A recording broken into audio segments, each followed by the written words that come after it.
Okay, welcome to the new video, students. Today we are going to see the next topic of chapter organism and environment. In this topic we are going to see the different environmental factors. See students, environment के अंदर different factors है. जो environment बना हुआ है ये mainly दो type के factors से मिलके बना होता है. एक factor होता है biotic factor और दूसरा होता है abiotic factor. Biotic factor के अंदर it includes all the living organism. For example particular एक इकोलॉजिकल सिस्टम है, वो सिस्टम के अंदर लिविंग ऑर्गेनिज्म कौन कौन से हैं, तो जितने भी लिविंग ऑर्गेनिज्म है they are included in biotic factors and those factors which are non living they are known as abiotic factors, है ना. तो आज हम देखेंगे कौन कौन से अबायोटिक फैक्टर्स है जिसकी वजह से एक इन्वायरमेंट के ऊपर इफेक्ट होता है ना. The various factors which affect the environment, ठीक है ना. तो ये अबायोटिक फैक्टर के अंदर सबसे पहला जो फैक्टर है that is temperature. See students, temperature it is a most important ecological factor. सबसे इम्पॉर्टेंट इकोलॉजिकल फैक्टर है ये, है ना. ये भी इकोलॉजिकल इम्पॉर्टेंट बहुत ज़्यादा इम्पॉर्टेंट है वैसे. तो हम टेम्परेचर के बारे में देखते हैं कि क्या हुआ. सी स्टूडेंट्स, जो इन्वायरमेंट के अंदर ऑर्गेनिज्म रहते हैं इनकी कैपेबिलिटी अलग अलग है. Some environment they are having cold temperature and there are some regions where the temperature is very much high, है ना. कुछ रीजन ऐसे होते हैं जहाँ पे टेम्परेचर बहुत कम होता है, कुछ रीजन ऐसे है जहाँ पे टेम्परेचर बहुत ज़्यादा होता है. तो ये टेम्परेचर की वाइड रेंज है ना. तो ऑर्गेनिज्म इसके अंदर क्या होता है, टेम्परेचर की एक वाइड रेंज प्रेजेंट है हमारे पास में, है ना. हम अगर बात करते हैं तो पोलार रीजन की बात करेंगे हम. पोलार रीजन, तो पोलार रीजन के अंदर क्या है, एक्सट्रीम कोल्ड इन्वायरमेंट है ना. एक्सट्रीम कोल्ड इन्वायरमेंट, चारों तरफ आइस ही आइस है ना. वो वहाँ पे टेम्परेचर जो है वो माइनस के अंदर रहता है ना. -10, -40, -100 तक के टेम्परेचर वहाँ पे प्रेजेंट है ना. -50, -100 कुछ रीजन ऐसे है जहाँ पे -50 से भी ज़्यादा नीचे टेम्परेचर प्रेजेंट है पोलार रीजन के अंदर, है ना. तो वहाँ पे चारों तरफ क्या है, बर्फ ही बर्फ है. But still there are many organism which live there. कुछ ऑर्गेनिज्म है जो वहाँ पे रहते हैं. फॉर एग्जाम्पल पोलार बियर अगर हम बात करते हैं तो पोलार बियर तुम देखोगे ये वो रीजन में प्रेजेंट रहते हैं. वैसे ही there are some region which are having hot temperature, है ना. कुछ रीजन ऐसे होते हैं जहाँ पे टेम्परेचर क्या रहता है, एक्सट्रीम हीट रहती है वहाँ पे, है ना. Extreme heat region. There are some desert region where the temperature is very high, है ना. वहाँ पे एवरेज टेम्परेचर जो है वो 50 डिग्री सेल्सियस तक चले जाता है. कहाँ तक के, 50 डिग्री सेल्सियस तक के टेम्परेचर वहाँ पे रहता है. अब वो 50 डिग्री सेल्सियस के अंदर भी मेनी ऑर्गेनिज्म सर्वाइव. वहाँ पे अलग अलग ऑर्गेनिज्म क्या करते हैं, सर्वाइव करते हैं, है ना. तो different organisms are having different temperature range of their living, उनको रहने जिंदा रहने के लिए. लेकिन जो बायोलॉजिकल मैकेनिज्म है वो बायोलॉजिकल मैकेनिज्म क्या होता है कि अगर टेम्परेचर कम हो तो मेनी एंजाइम एक्टिविटीज डिक्रीजेस. यहाँ पे क्या हो जाता है, यहाँ टेम्परेचर एंजाइमेटिक एक्टिविटी ये क्या होगी, स्लो होगी, डिक्रीज हो जाएगी, ठीक है ना. ऑन दी अदर हैंड अगर हम यहाँ पे रहते हैं तो ये हीट रीजन में एंजाइम जो है वो तो टोटली डिनेचर हो जाते हैं. एंजाइम क्या हो जाते हैं, टोटली डिनेचर हो जाते हैं. लेकिन there are few organism which perform their all living activities in the cold environment as well as hot environment. तुम कुछ एक्वेटिक एनिमल्स की बात कर लेंगे हम. तो एक्वेटिक रीजन के अंदर जो कुछ एक्वेटिक वेंट होते हैं वहाँ पे 400 डिग्री सेल्सियस तक का टेम्परेचर होता है ना.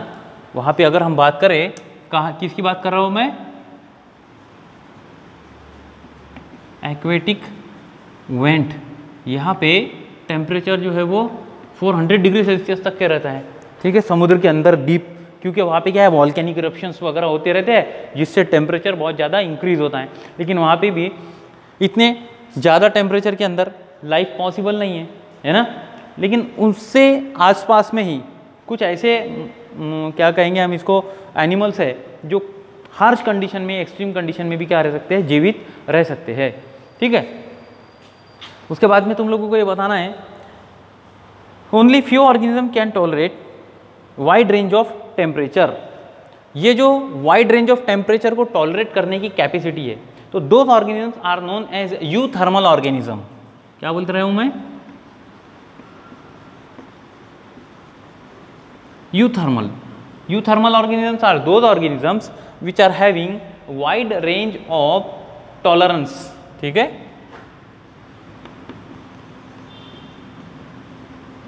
Wide range of temperature tolerance.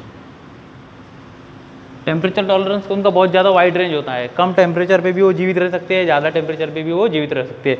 वो अपने बॉडी के अंदर अकॉर्डिंग टू इन्वायरमेंट क्या करते हैं, चेंजेस लेके आते हैं, जिससे क्या करते हैं, वो सर्वाइव रहते हैं।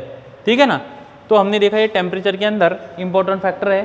ठीक है, उसके बाद में नेक्स्ट तुम लोगों को बतलाना है कि वाटर, नेक्स्ट इंपॉर्टेंट हमारा जो अबायोटिक फैक्टर है वो है वाटर। सी स्टूडेंट्स, एक 11th के अंदर टॉपिक आया हुआ है अभी, water it is an elixir of life. यानी क्या है, ये जीवन के लिए अति आवश्यक फ्लूइड है, ये है ना, अति आवश्यक, यानी इसके बिना लाइफ इमेजिन ही नहीं कर सकते हैं हम, पानी के बिना, है कि नहीं। तो water is again important abiotic factor. ठीक है, अब ये भी हमको पता है कि लाइफ का जो ओरिजिनेट है हुई है, लाइफ ये कहाँ से ओरिजिनेट हुई है, ये हम बोलते हैं कि वाटर से ही लाइफ ओरिजिनेट हुई है। समुद्र के अंदर ही सबसे पहले जो है वो लिविंग ऑर्गेनिज्म तैयार हुआ, फिर वो वाटर से निकल के धीरे धीरे धीरे धीरे लैंड पर आया, है ना, इवोल्यूशन के पीरियड के अंदर। तो हम ये बोलते हैं कि वाटर के अंदर हमारी लाइफ ओरिजिनेट हुई है ना। अब देखो, अब वाटर के आधार पर भी कुछ ऑर्गेनिज्म ऐसे हैं जो सोलली एक्वेटिक है ना, ये पूरे कहाँ रहते हैं, वाटर में रहेंगे। तो ऐसे ऑर्गेनिज्म को हम क्या बोलेंगे, they are aquatic animals. They some animals are terrestrial, ठीक है, some are living on desert. तो ये टेरेस्टेरियल जो है ये इसी में इंक्लूड करते हैं। लेकिन डिफरेंस क्या है, यहाँ पे वाटर इजीली अवेलेबल है, बहुत ज़्यादा मात्रा में पानी इनको अवेलेबल प्रेजेंट होता है। यहाँ पे टेरेस्टेरियल एनिमल्स है, यहाँ पे थोड़ी कम मात्रा में पानी प्रेजेंट रहेगा। और डेजर्ट एनिमल्स अगर है तो इनको वाटर स्कैरसिटी रहेगी, यानी पानी की कमतरता फेस करेंगे। तो ये अलग अलग एनवायरनमेंट के आधार पर ऑर्गेनिज्म भी अलग अलग प्रकार के होते हैं। अलग अलग इन्वायरमेंट में वो कैपेबिलिटी उनके अंदर होती है कि वो जीवित रह सके, है ना। इसके बाद में देखो, organism in living water bodies such as oceans, lakes and rivers have their own water related problems. अब फॉर एग्जांपल हम बात करते हैं किसकी, एक्वेटिक एनिमल्स की। अब एक्वेटिक एनिमल है तो पानी एक ही प्रकार का नहीं है, पानी अलग अलग प्रकार के हैं। For example fresh water and salt water. Fresh water के अलग प्रॉब्लम है, सॉल्ट वाटर के अलग प्रॉब्लम है ना। उनके अंदर डिजॉल्व्ड कंसंट्रेशन कितना होता है इसके ऊपर भी डिपेंड करता है। अब एक्वेटिक एनिमल ऐसा है रहते हैं, इसका मतलब उनको कोई तकलीफ नहीं जाती, ऐसा थोड़ी है। For example fresh water animals है ना। तो मैं अपन यहाँ पे देखते हैं किसकी बात करते हैं। मैं ये मिटाई देता हूँ थोड़ा सा, इसको बाद में लिख देंगे अपन, लाइट और सॉइल को नीचे अपन हमारा टॉपिक कंटिन्यू करेंगे। तो फ्रेश वाटर है, ठीक है, फ्रेश वाटर के अंदर जो डिजॉल्व्ड सॉल्यूट है, डिजॉल्व्ड सॉल्यूट और सॉल्ट कंसंट्रेशन ये अप्रोक्सीमेटली 5 ppt होता है, ठीक है ना, पार्ट्स पर 1000। कितना होता है वो, 5 ppt फ्रेश वाटर के अंदर। अगर हम सी वाटर कंसीडर करते हैं या मराइन वाटर, तो इसके अंदर यही रेंज जो है it goes up to 30 to 35 ppt parts पर 1000, ठीक है ना। पीपीटी का अर्थ मैं यहाँ लिख रहा हूँ पार्ट्स पर 1000, ठीक है ना। तो सॉल्ट वाटर के अंदर, सी वाटर के अंदर सॉल्ट ज़्यादा मात्रा में डिजोल्व होता है, इसलिए इनका पीपीटी ज़्यादा है, और फ्रेश वाटर के अंदर सॉल्ट कम मात्रा में प्रेजेंट है, इसलिए इसका पीपीटी भी कम है। लेकिन ये पीपीटी कांस्टेंट रहता है क्या? नहीं, कभी कभी ऐसा होता है कि फ्रेश वाटर का पीपीटी बढ़ जाएगा, तो उसके अंदर रहने वाले जो एक्वेटिक ऑर्गेनिजम्स है दे विल फेस प्रॉब्लम, उनको प्रॉब्लम क्रिएट होगा, है ना। तो वो फिर अकॉर्डिंगली अपने अंदर चेंजेस लेकर आएंगे और वो सॉल्ट वाटर को क्या करेंगे? बियर करेंगे, ठीक है। अब कुछ ये इसके आधार पे some organism can tolerate for wide range, ठीक है।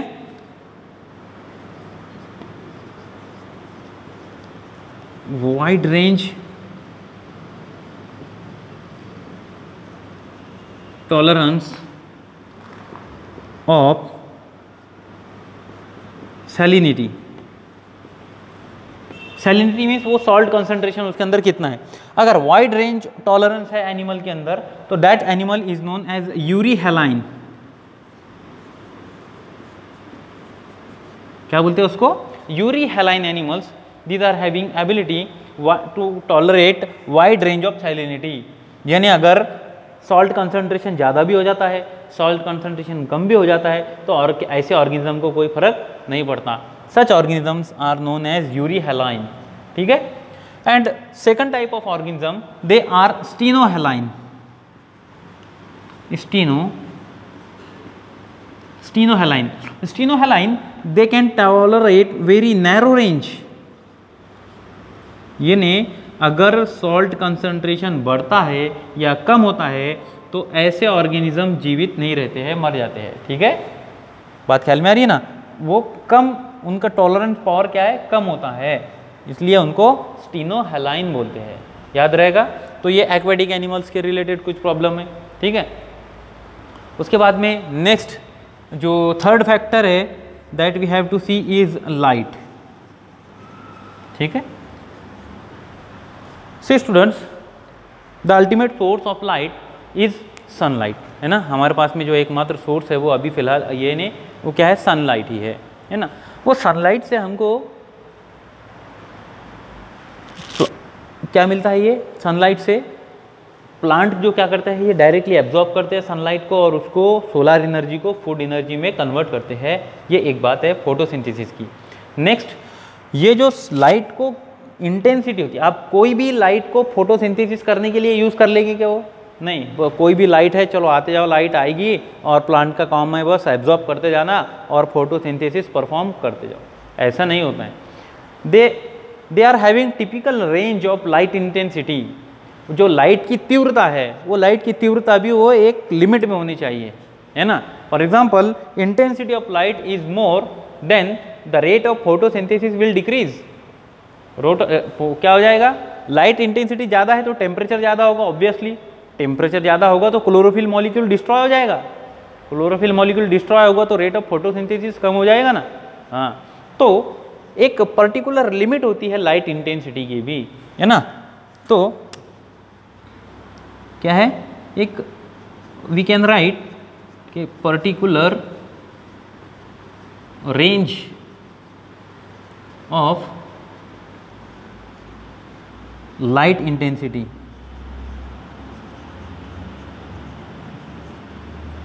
ठीक है। इसके आधार पर ही short day plant, long day plant वगैरह ये बनाए हुए हैं, प्लांट के अंदर क्लासिफिकेशन किया हुआ है। उसके बाद में एनिमल के अंदर भी, है ना। प्लांट की बात करेंगे तो कैसे हो जाते हैं? Plant they are short day plant, some are long day plant, ठीक है। ऐसे प्लांट्स का क्लासिफिकेशन हुआ है। वैसे ही एनिमल्स भी है, ठीक है। एनिमल्स क्या होते हैं? Diurnal animals. Diurnal animals mean those animals which are active during day time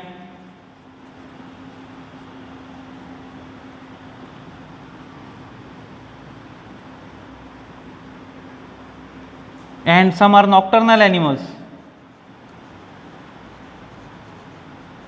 means active at night। ये नाइट में क्या होते हैं? ज़्यादा एक्टिव होते हैं। फॉर एग्जांपल बैट्स वगैरह होते हैं, ये नाइट में ज़्यादा एक्टिव होते हैं, है ना। तो ये लाइट की वजह से ही इनके लाइफस्टाइल पर क्या होता है, इफेक्ट होता है ना। अलग अलग प्रकार के एनिमल्स और plants on the basis of light they are classified. Next, after light there is a soil, fourth factor I am writing here. यहाँ लिखते हैं अपन fourth factor soil. It is one of the most important factor, abiotic factor soil. जिस जगह पे ये living organism रहता है उसके सराउंडिंग में सॉइल भी प्रेजेंट रहेगी ऑब्वियसली। और सॉइल के अंदर क्या क्या प्रेजेंट है, there are many types of minerals,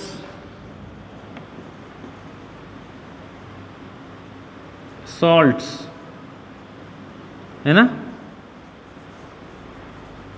organic, inorganic nutrients,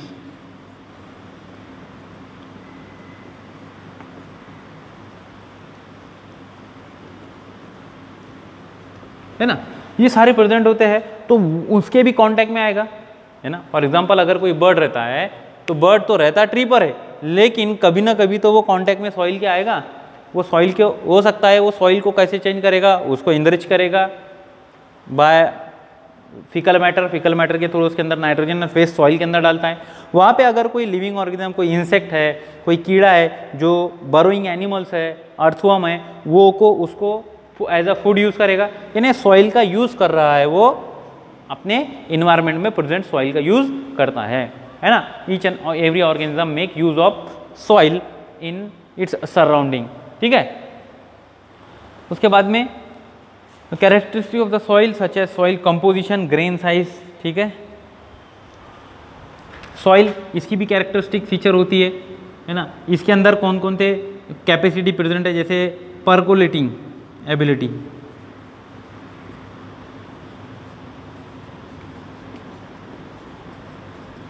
water परकोलेटिंग, क्या परकोलेटिंग हम लिखते हैं यहाँ पे, वाटर परकोलेटिंग एबिलिटी। एक पर्टिकुलर सॉइल है तो उसकी पार्टिकल साइज क्या है, पार्टिकल साइज छोटी है, बड़ी है, उसके ऊपर डिपेंड करेगा कि उसकी वाटर परकोलेटिंग एबिलिटी कितनी है, यानी वाटर को नीचे ले जाने की कैपेसिटी कितनी है। वाटर होल्डिंग कैपेसिटी होती है,